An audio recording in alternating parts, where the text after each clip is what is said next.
So guys, ito yung ating paksiw na galonggong. Lutong Ilocana. Ilocano? Ay, basta kastan. Sini ay paksiw guys. So, abangan nyo na lang mamaya kung ano yung kinalabasan.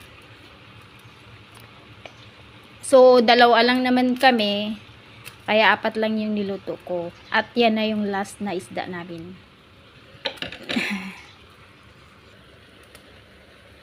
So, lagyan ko muna siya ng tubig guys. Konti lang para maluto yung talong.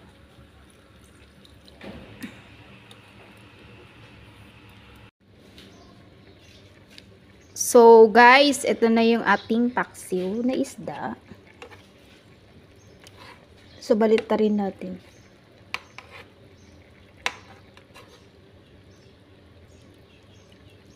So, nilagyan ko siya ng chili flakes, guys. Para may anghang siya konti.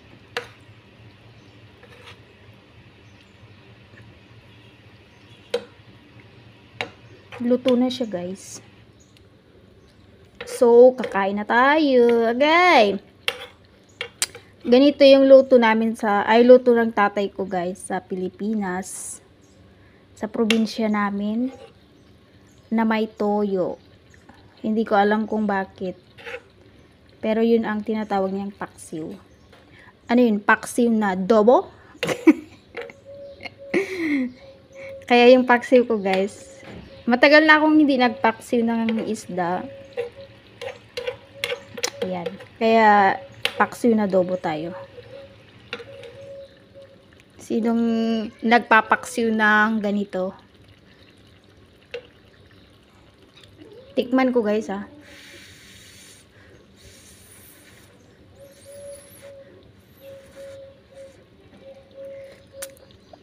Oh! Naggimasang.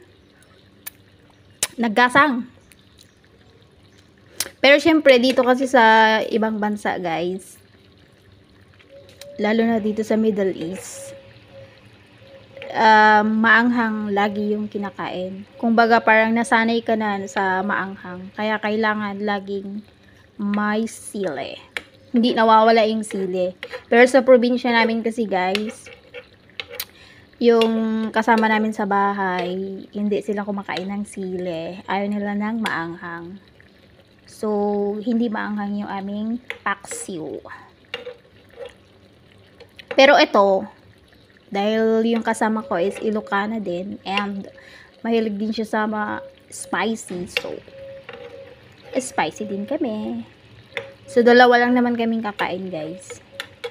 So, ibig sabihin, tagdadalawa lang kami. O, diba? Wala na kay Kwan, Ming.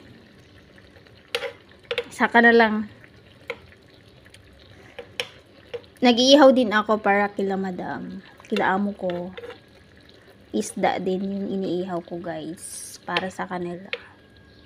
So dahil mauuna kasi kaming kakain. Dahil mga kwan pa sila kakain kasi mga 3:00 ganon. Eh syempre ang inday gutom na pag ganon.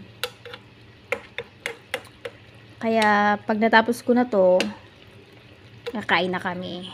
Diba? So, yun lang.